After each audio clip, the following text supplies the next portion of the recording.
Welcome to this episode of Easy Physics. Today, we're going to talk about the Peltier effect. And no, it's not a new diet drink or a fancy hairstyle. It's actually a fascinating physical phenomenon that has to do with temperature and electricity. So imagine you're at a party and you're feeling hot and sweaty. You grab a cold drink and hold it against your forehead to cool down. That feels refreshing, right?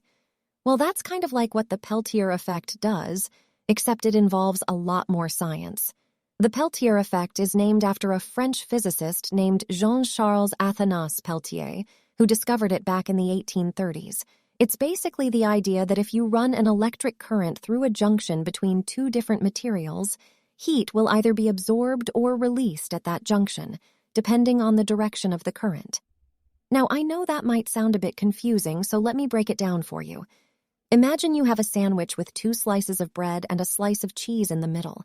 If you put your sandwich in a toaster and turn it on, the heat from the toaster will cause the cheese to melt. That's because the heat is moving from the hot toaster to the cooler cheese.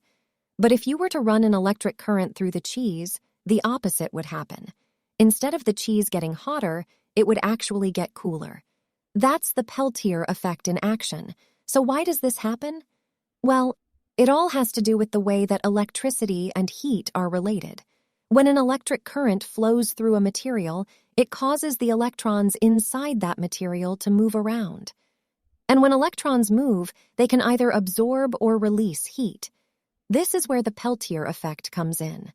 When an electric current flows through a junction between 2 different materials, it causes the electrons to either absorb or release heat at that junction, depending on which direction the current is flowing.